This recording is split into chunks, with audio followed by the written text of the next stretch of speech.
Selamat hari Minggu, Bapak, Ibu, Saudara-saudari yang terkasih dalam Tuhan Yesus Kristus, dan berjumpa kembali dalam ibadah online GKI Purbalingga. Ada beberapa warta lisan. 1. Pelayan firman. Yang melayani firman pada kebaktian online pada hari ini, Minggu 27 Juni 2021, dilayani oleh Penatua Vincentius Indra SSI Teol dari GKI Karanglewas Purwokerto. Penundaan ibadah onsite Minggu. Berdasarkan hasil persidangan Majelis Jemaat tanggal 16 Juni 2021 dengan menimbang tanggung jawab dan peran gereja terhadap situasi terkini di mana gereja hadir, maka ibadah onsite Minggu selama 2 hari Minggu ke depan atau sampai situasi lebih baik dialihkan menjadi ibadah online melalui YouTube channel GKI Purbalingga. Mari kita terus mendoakan situasi saat ini dan tetap menerapkan protokol kesehatan. 3. Sakramen Perjamuan Kudus. Mendukung hasil persidangan Majelis Jemaat pada tanggal 16 Juni 2021, maka Perjamuan Kudus yang seharusnya dilaksanakan pada Minggu 4 Juli 2021 dalam kebaktian umum ditiadakan hingga keadaan lebih kondusif. 4. Kelas katekisasi. Akan dibuka kembali kelas katekisasi pada hari Rabu tanggal 7 Juli 2021. Untuk itu, bagi Bapak, Ibu, dan saudara-saudari yang telah berusia 15 tahun dan yang belum mengikuti katekisasi, diharap mendaftarkan diri di kantor gereja pada hari jam kerja. 5. Pemberitahuan peneguhan dan pemberkatan pernikahan gerejawi. Setelah diwartakan selama 3 hari Minggu berturut-turut sampai warta jemaat tanggal 27 Juni 2021, jika tidak ada keberatan sah dari anggota jemaat, maka akan diadakan kebaktian peneguhan dan pemberkatan pernikahan gereja atas diri Sim Jaewon, putra dari Bapak Sim Wosyok dan Ibu Park Sun Bong, jemaat gereja Korea Selatan, dengan Leslie Puspita, putri dari Bapak Herling Harisni dan Ibu Ho Mejin, jemaat GKI Purbalingga. Pada hari tanggal Sabtu 3 Juli 2021 pukul 11 waktu Indonesia Barat, tempat gereja Korea Selatan, dilayani oleh Pendeta Kim Han Ho. Mohon perhatian dan dukungan doa anggota jemaat sekalian. Sekian warta lisan yang kami sampaikan.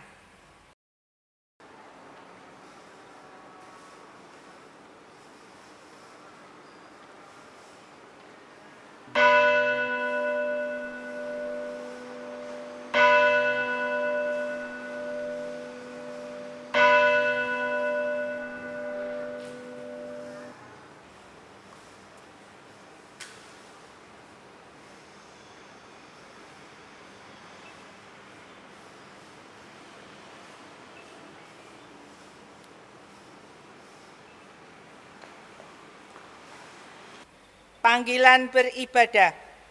Umat yang dikasihi Tuhan, mari kita bersama mengawali kebaktian kita dengan berdiri dan bersama-sama memuji Tuhan. Marilah kita memuliakan namanya, sebab Ia adalah Allah yang sungguh baik, Allah yang senantiasa memelihara hidup kita, Allah yang senantiasa menolong kita dari berbagai rasa takut. Untuk mengawali ibadah online pada hari ini, mari kita menyanyikan KJ 5 bait 1 dan 3. Tuhan Allah namamu.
Umat Tuhan yang terkasih di dalam Tuhan Yesus Kristus, ibadah ini berlangsung di dalam nama Bapa, Anak, dan Roh Kudus.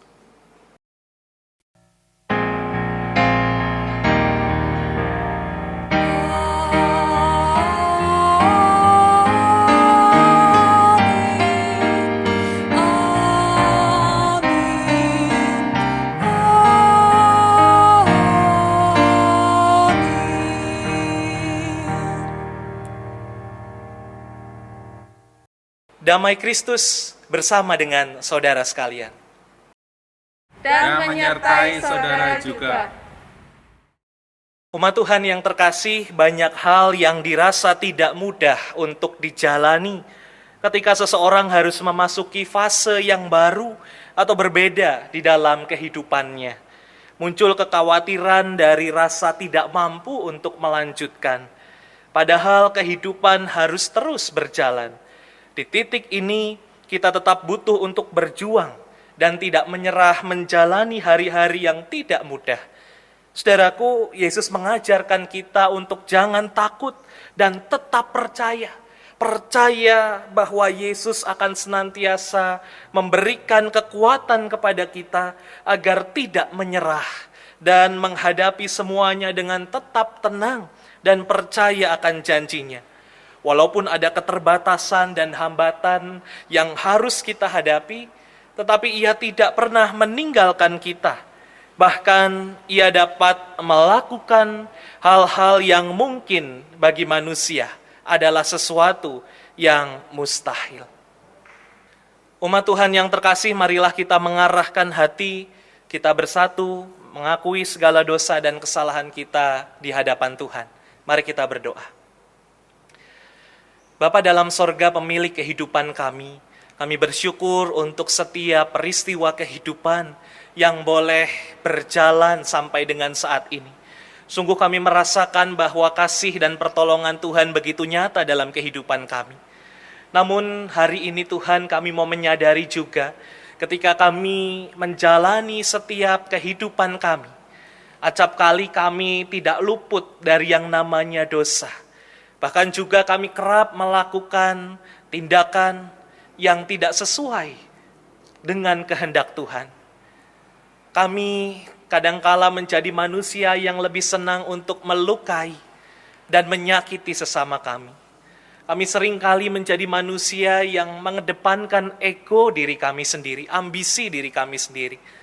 Bahkan juga kadangkala kami menjadi manusia yang menomor sekiankan Tuhan di dalam kehidupan kami. Tuhan, di kesempatan ini kami mau mengaku segala dosa dan kesalahan kami. Kiranya Engkau memurnikan hati kami, Engkau menyucikan hati kami, sehingga kami dapat menjadi ciptaan-Mu yang baru, yang dapat kembali melakukan kehendak Tuhan dengan baik. Tuhan, pimpinlah kami. Kiranya Roh Kudus bertahta di dalam hati dan pikiran kami, untuk terus mengingatkan kami bahwa kami harus memaksimalkan seluruh potensi kebaikan kami, termasuk rasa percaya kami kepada Tuhan, sumber kehidupan kami itu. Inilah kami Tuhan dengan segala pengakuan kami. Di dalam nama Tuhan Yesus, Juru Selamat kami yang hidup, kami berdoa. Amin.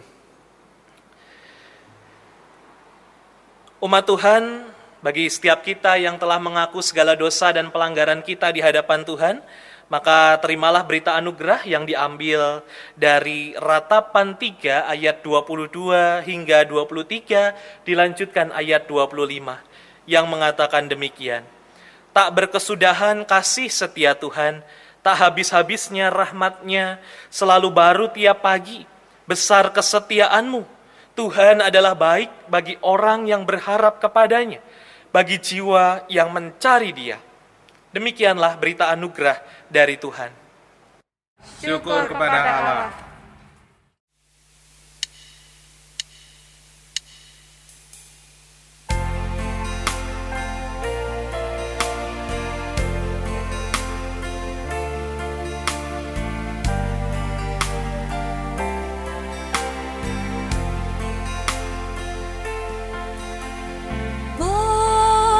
Mampirlah dengar doaku,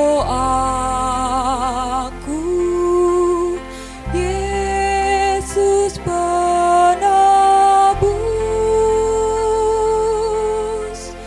Orang lain kau hampiri, jangan jalan terus.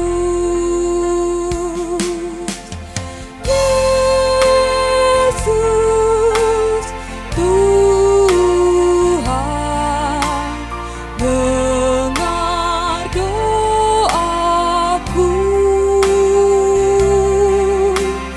Orang lain kau hampiri, jangan jalan terus. Kaulah sumber penghiburan, Raja hidupku. Baik di bumi, baik di sorga, siapa bandingmu?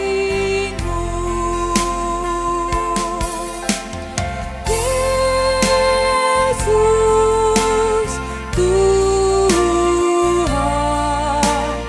dengar doaku. Orang lain kau hampiri, jangan jalan terus.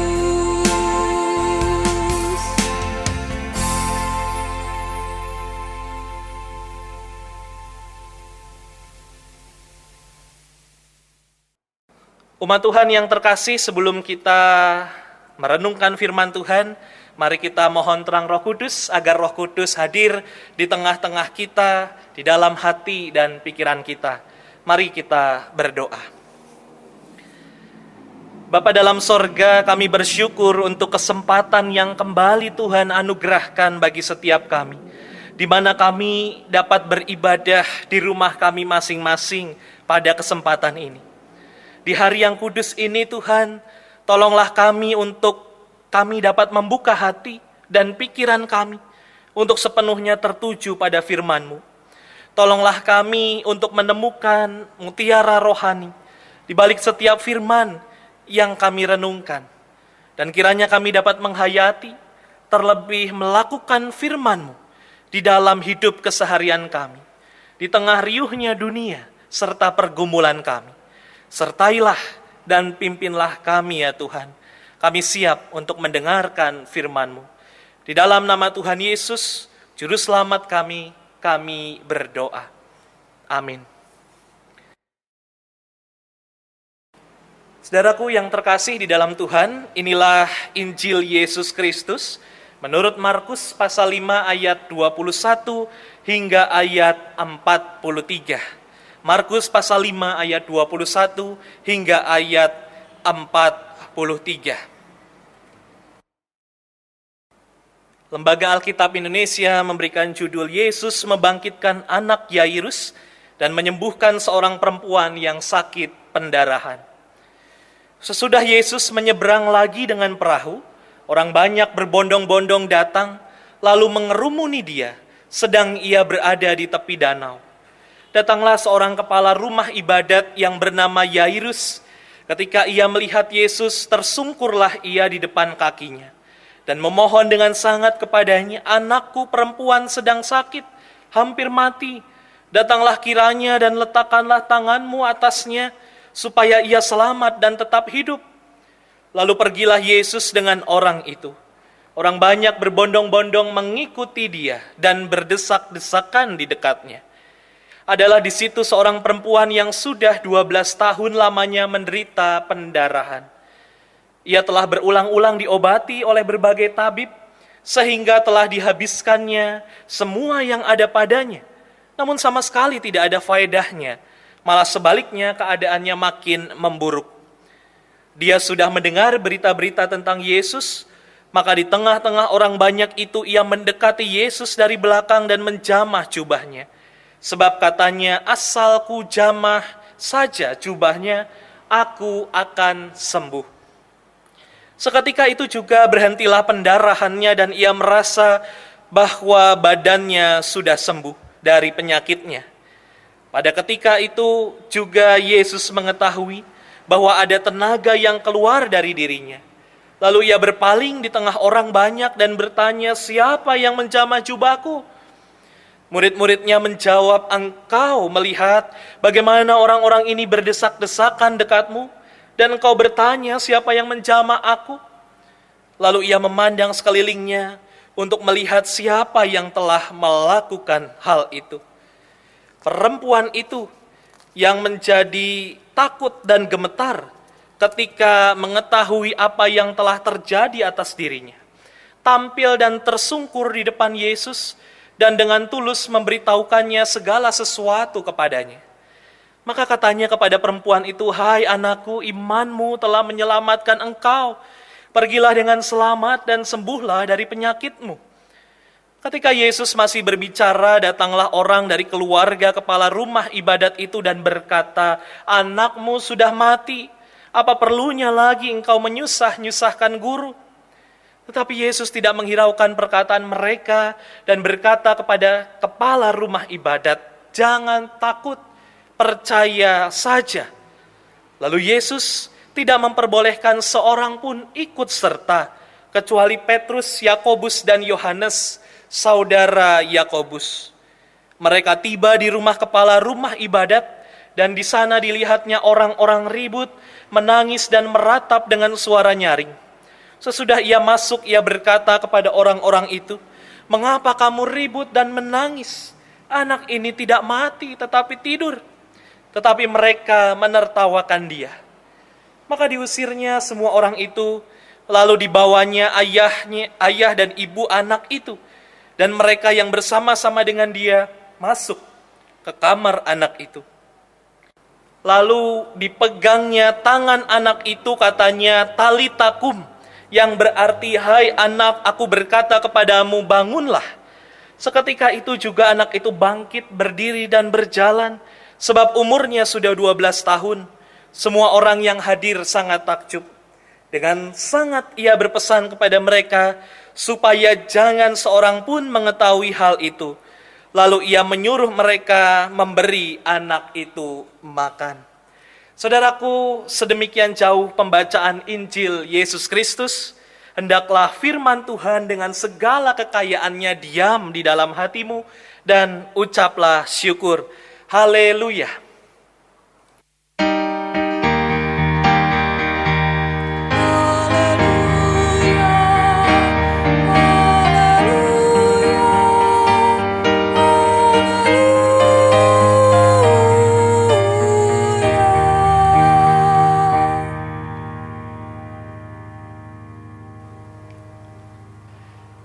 27 Juni 1880, tepat 141 tahun yang lalu, saudaraku, di sebuah daerah bernama Tuscumbia di Alabama, sebuah negara bagian Amerika Serikat, lahirlah seorang anak perempuan dari pasangan suami istri bernama Arthur dan Kate Adam. Saudara-saudara, keduanya berasal dari keluarga yang berkecukupan. Namun karena perang saudara yang terjadi suatu waktu, maka harta benda pasangan ini terkuras sehingga mereka harus hidup di dalam keterbatasan. Saudaraku, di tengah itu semua, pada saat putri mereka menginjak usia 19 bulan, tidak diduga saudara-saudara, putri terkasih mereka mengalami demam yang cukup tinggi. Demam itu rasa-rasanya bukan demam yang biasa, saudara.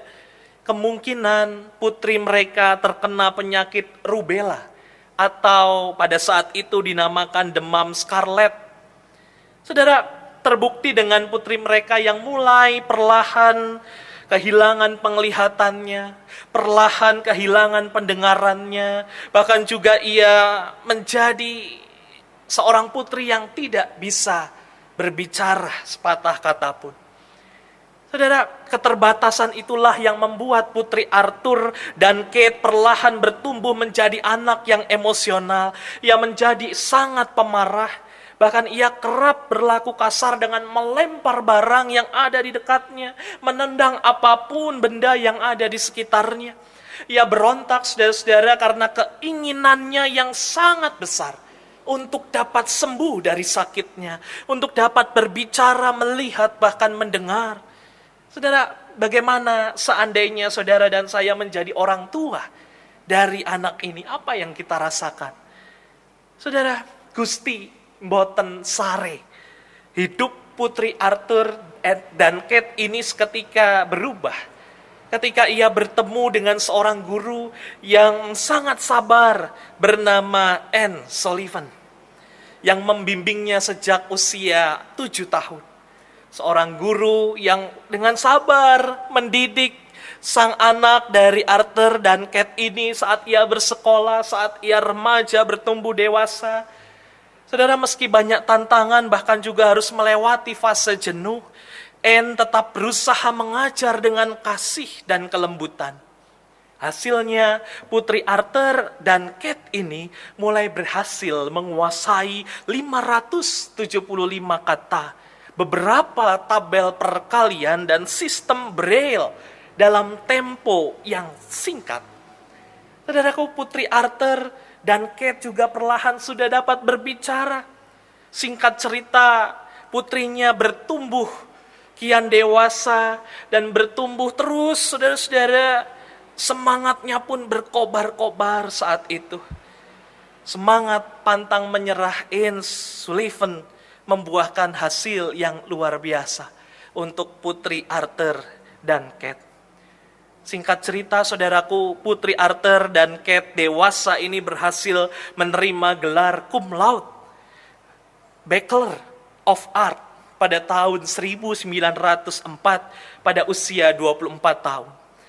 Dia menjadi orang dengan disabilitas tuna netra dan tuna rungu pertama di dunia yang memperoleh gelar Bachelor of Art. Saudaraku, siapakah dia sebenarnya? Putri Arthur dan Kate ini bernama Helen Keller, seorang aktivis sosial Amerika Serikat, seorang pengajar, seorang penulis buku, dan motivator teristimewa bagi teman-teman dengan disabilitas. Semangat pantang menyerah Helen Keller menjadi inspirasi bagi setiap orang. teristimewa teman-teman dengan disabilitas. Saudara, apa jadinya seorang Helen Keller jika ia memutuskan untuk menyerah pada keadaan? Di mata manusia, Helen Keller kecil adalah anak yang tidak bisa apa-apa, penuh dengan keterbatasan, saudara-saudara. Tapi di mata Anne Sullivan, bahkan di mata Tuhan, ia adalah anak yang istimewa, yang berpotensi menjadi berkat bagi banyak orang. Iman dan semangatnya, bahkan juga penguatan dari Anne ikut menjadi penentu keberhasilan Helen Keller. Saudaraku, jauh sebelum kisah Helen Keller ini ada dua kisah juga tentang orang-orang yang pada mulanya juga berada dalam situasi yang sulit, dalam situasi yang kritis.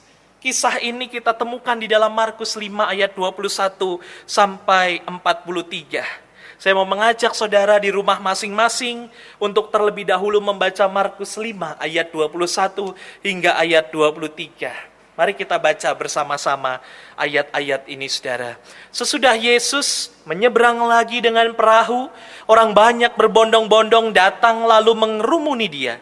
Sedang ia berada di tepi danau, datanglah seorang kepala rumah ibadat yang bernama Yairus. Ketika ia melihat Yesus, tersungkurlah ia di depan kakinya dan memohon dengan sangat kepadanya. Anakku perempuan sedang sakit, hampir mati. Datanglah kiranya dan letakkanlah tanganmu atasnya, supaya ia selamat dan tetap hidup. Saudara-saudara, mari kita lihat siapakah Yairus sebetulnya, saudara-saudara.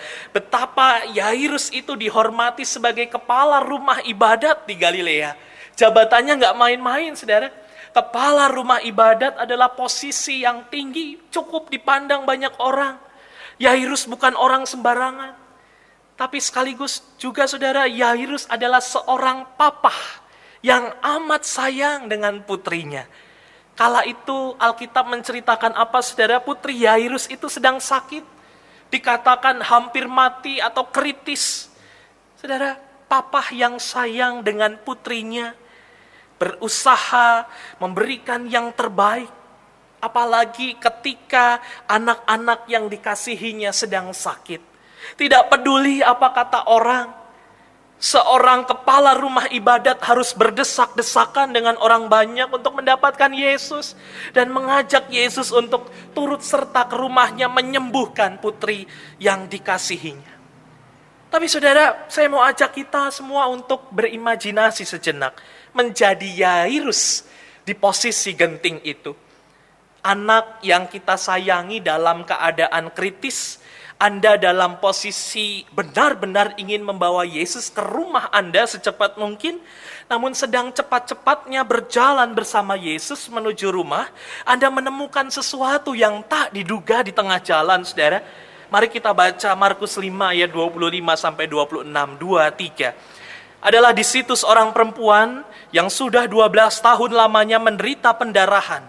Ia telah berulang-ulang diobati oleh berbagai tabib, sehingga telah dihabiskannya semua yang ada padanya. Namun sama sekali tidak ada faedahnya.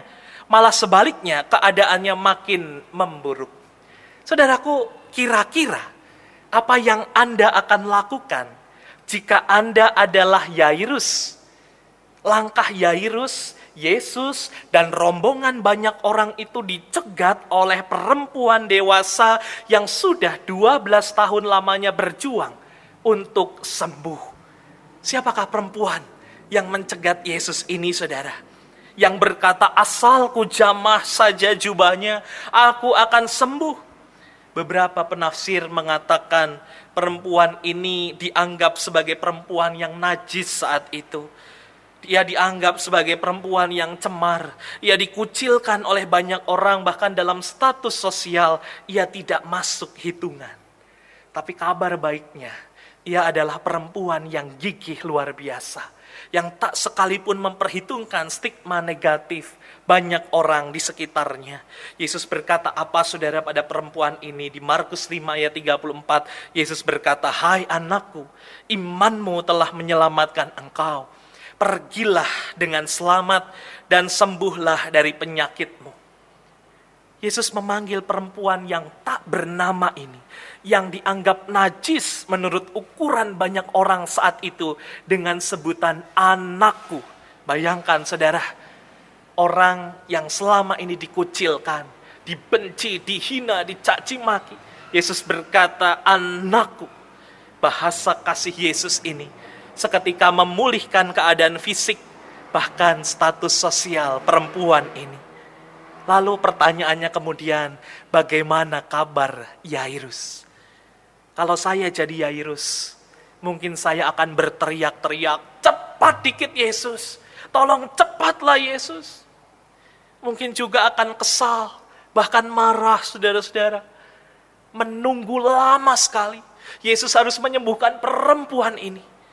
Posisi ini hampir sama jika Anda sempat menyaksikan berita di televisi tentang keluarga pasien yang sedemikian marahnya di ruang IGD karena orang yang mereka kasihi tidak dilayani dengan segera. Atau mungkin saudara mengalaminya langsung. Suatu yang tak diharapkan terjadi. Markus 5 ayat 35 berkata apa saudara? Mari kita baca bersama 2-3. Ketika Yesus masih berbicara, datanglah orang dari keluarga kepala rumah ibadat itu dan berkata, anakmu sudah mati. Apa perlunya lagi engkau menyusahkan guru? Saudara, saya seketika membayangkan hati seorang ayah yang remuk mendengar anak yang dikasihinya telah meninggal dunia. Apakah hati Yairus remuk saat itu? Alkitab tidak merekamnya dengan jelas. Tapi saya kira iya, saudara-saudara. Tapi rasa-rasanya kisah ini menyiratkan pada kita satu hal. Di tengah usaha kita memperjuangkan apapun dalam hidup ini, akan selalu ada hal yang rentan membuat kita tunduk menyerah pada keadaan. Bahkan juga tunduk menyerah pada stigma negatif orang lain terhadap kita. Dan tidak dipungkiri, terkadang juga kita lebih memilih untuk lebih percaya pada keduanya, bukan saudara? Kalau kita lebih percaya pada keadaan, kalau kita lebih percaya pada omongan orang lain, stigma negatif orang lain, selamanya Tuhan tidak akan pernah bisa jadi kekuatan kita. Kita hanya bisa jadi orang yang selalu tertawa. Selamanya seperti halnya mereka yang tertawa. Ketika mendengar perkataan Yesus di Markus 5 ayat 36, perhatikan saudara. Tetapi Yesus tidak menghiraukan perkataan mereka dan berkata kepada kepala rumah ibadat, jangan takut, percaya saja.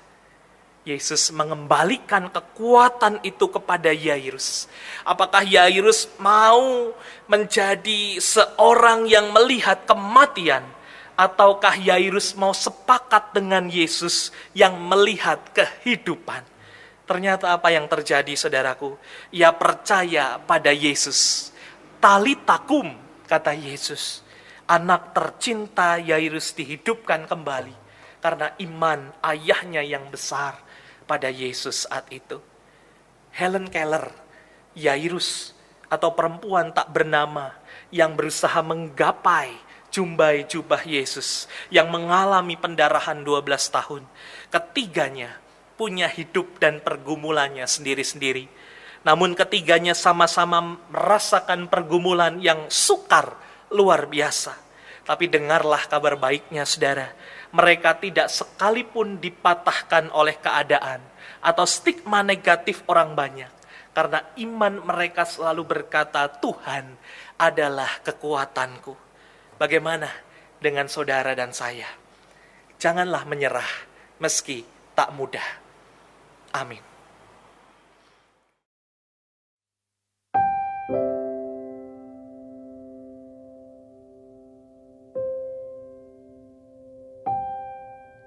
Tuhan tak pernah janji langit selalu biru, tetapi Dia berjanji selalu menyertai. Tuhan tak pernah janji jalan selalu rata, tetapi Dia berjanji berikan kekuatan. Jangan pernah menyerah, jangan berputus asa. Mujizat Tuhan ada saat hati menyembah. Jangan pernah menyerah, jangan berputus asa.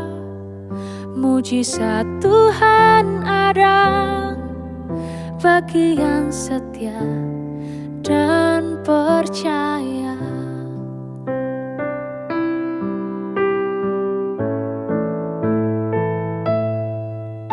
Tuhan tak pernah janji langit selalu biru, tetapi Dia berjanji selalu menyertai. Tuhan tak pernah janji jalan selalu rata, tetapi Dia berjanji berikan kekuatan. Jangan pernah menyerah, jangan berputus asa. Mujizat Tuhan ada saat hati menyembah. Jangan pernah menyerah, jangan berputus asa. Mujizat Tuhan ada bagi yang setia dan percaya.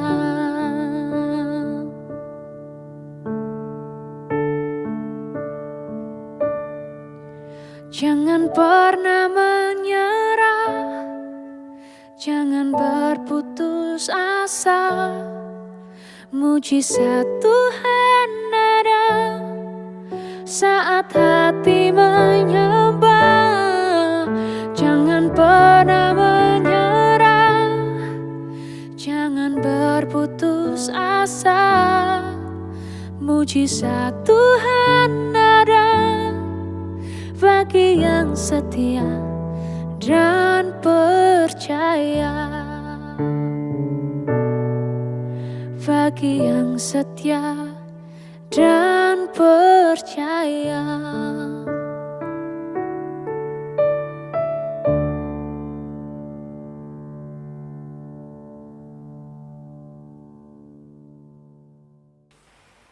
Pengakuan iman rasuli. Bersama dengan umat Allah di masa lalu, masa kini, dan masa depan, marilah kita mengingat pengakuan baptisan kita seturut pengakuan iman rasuli yang berbunyi demikian.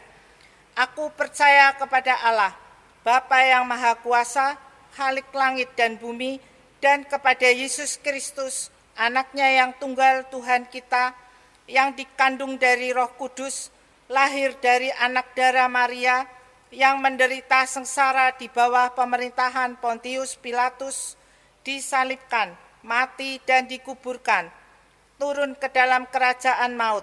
Pada hari yang ketiga, bangkit pula dari antara orang mati, naik ke surga, duduk di sebelah kanan Allah, Bapa yang Maha Kuasa, dan dari sana Ia akan datang untuk menghakimi orang yang hidup dan yang mati. Aku percaya kepada Roh Kudus, gereja yang kudus dan am, persekutuan orang kudus, pengampunan dosa, kebangkitan orang mati, dan hidup yang kekal. Amin. Umat Tuhan yang terkasih, mari kita mengarahkan hati di dalam doa syafaat. Kita berdoa. Bapa dalam sorga, di dalam syafaat ini kami mengingat-ingat seraya berdoa untuk saudara dan saudari kami yang tengah dalam keadaan sakit, yang kami sebutkan namanya di dalam hati kami masing-masing. Kami percaya kuasa-Mu senantiasa mengalir dalam hidup mereka.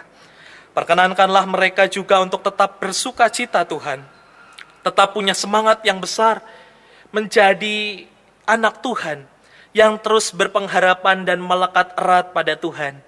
Kiranya juga Engkau berkenan memulihkan dan menyembuhkan saudara dan saudari kami ini satu persatu. Kami juga mengingat dan berdoa untuk saudara dan saudari kami yang saat-saat ini bergembira oleh karena anugerah 1 tahun usia yang baru yang Tuhan sudah anugerahkan dalam kehidupan mereka. Kami percaya Tuhan juga menyertai perjalanan hidup saudara dan saudari kami ini. Semoga mereka dapat memaknai usia yang baru dengan semakin menjadi berkat bagi sekitar mereka. Kami juga Tuhan berdoa untuk gereja kami, GKI Purbalingga. Kami berdoa untuk para pelayan Tuhan di GKI Purbalingga. Kami berdoa untuk hamba-Mu dari Karsten, Anindya Putri Kasih. Kami berdoa untuk ibu bapak penatua, segenap aktivis komisi dan badan pelayanan, jemaat dan simpatisan, saudara dan saudari kami yang melayani di dalam kesekretariatan, kebersihan, dan keamanan gereja kami. Mari hadir Tuhan dalam setiap hati kami, sehingga kami dapat terus menjadi gereja Tuhan yang teguh, saling berbagi rasa, saling mengasihi, dan saling memberkati satu dengan yang lain. Di masa-masa pandemi ini Tuhan, kami juga mohon perlindungan Tuhan, agar kami juga senantiasa dimampukan untuk memelihara kehidupan kami, memelihara kehidupan diri kami dan juga kehidupan bersama. Biarlah di masa-masa pandemi ini kami juga boleh terus memberikan kasih, sekalipun kami tidak bisa bertatap muka karena pandemi yang meningkat di sekitar kami. Tetapi biarlah ikatan persaudaraan kami, ikatan kasih kami satu sama lain boleh terjalin dengan baik. Kami juga Tuhan berdoa untuk situasi pandemi ini. Kami tidak tahu Tuhan kapan pandemi ini akan segera berakhir. Tapi kami percaya Tuhan boleh terus menyertai setiap orang yang saat ini tengah berjuang untuk pulih dari COVID-19. Tuhan juga memberkati para medis yang boleh terus menolong, membantu pemulihan saudara-saudari kami yang terpapar COVID-19. Kiranya juga Tuhan memberkati dan memberikan kesehatan. Tuhan, kami juga berdoa untuk pergumulan kami. Ajarlah kami menjadi anak Tuhan yang selalu menerjemahkan iman kami di tengah tantangan kehidupan kami, bahwa Tuhan tidak pernah sekalipun meninggalkan kami, dan Tuhan tidak pernah terlambat menolong kami. Inilah kami dengan segala kerapuhan dan keterbatasan kami. Di dalam nama Tuhan Yesus, sahabat dan sumber kehidupan kami berdoa. Amin. Persembahan. Saudara-saudari yang terkasih, kini saatnya kita mempersembahkan rasa syukur kita kepada Tuhan dalam 2 Korintus 8 ayat 2. Dituliskan selagi dicobai dengan berat dalam berbagai penderitaan sukacita, mereka meluap dan meskipun mereka sangat miskin, namun mereka kaya dalam kemurahan. Persembahan Bapak Ibu dapat diserahkan secara langsung ke kotak persembahan pada saat ibadah onsite atau diserahkan ke kantor gereja pada jam kerja. Selain itu, Bapak Ibu juga dapat menyampaikan persembahan dengan transfer ke rekening gereja.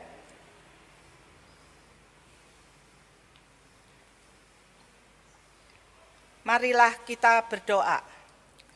Bapa yang ada dalam surga, Bapa yang Maha Kasih, kami bersyukur Bapa karena Bapa sudah memberkati kami, baik itu berkat kesehatan, berkat rezeki yang telah Tuhan berikan kepada kami, sehingga kami dapat memberikan berkat rezeki kami yang berasal daripada Tuhan saja. Berkati persembahan ini ya Tuhan, agar dapat untuk kemuliaan nama Tuhan dan kelebaran kerajaan Tuhan di GKI Purbalingga ini. Terima kasih Tuhan, ampunilah segala dosa dan kesalahan kami. Hanya di dalam nama Tuhan kami Yesus Kristus, kami telah berdoa dan mengucap syukur. Amin.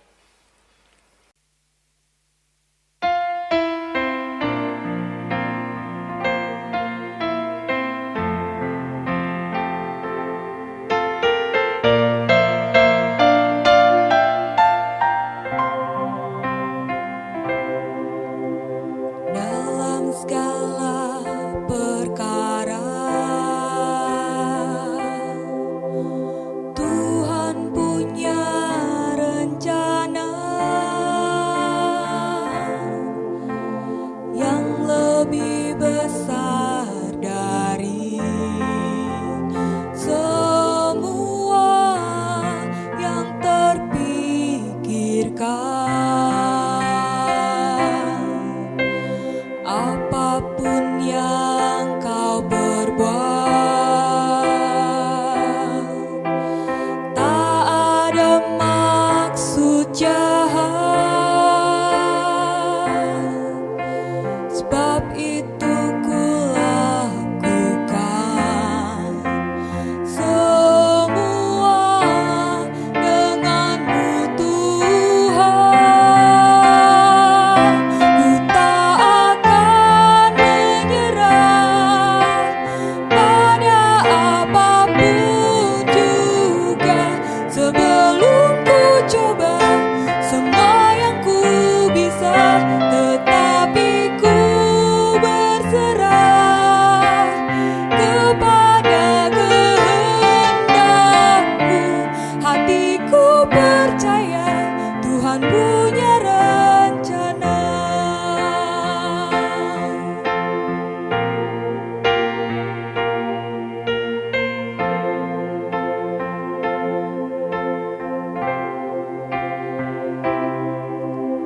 Dalam segala perkara Tuhan punya rencana yang lebih besar dari semua yang terpikirkan. Apapun yang kau berbuat, tak ada maksud jahat,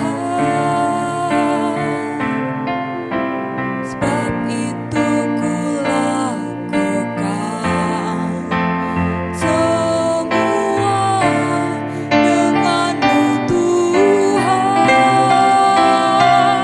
Ku tak akan menyerah pada apapun juga, sebelum ku coba semua yang ku bisa, tetapi ku berserah kepada kehendak-Mu. Hatiku percaya Tuhan punya rencana.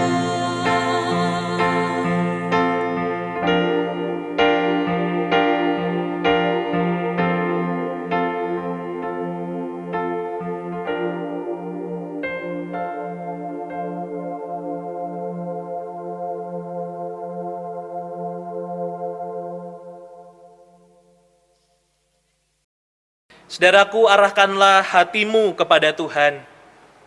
Kami mengarahkan hati kami kepada Tuhan. Tetaplah berjuang mempersaksikan Kristus sekalipun jalan tidak mudah. Kami ingin mempersaksikan Kristus. Terpujilah Bapa, Anak, dan Roh Kudus. Kini dan selamanya. Dan kini marilah bersama-sama kita menerima berkat dari Tuhan. Tuhan memberkati kita dan melindungi kita. Tuhan menyinari kita sekalian dengan wajah-Nya dan memberi kita kasih karunia. Tuhan menghadapkan wajah-Nya kepada kita dan memberi kita damai sejahtera. Amin.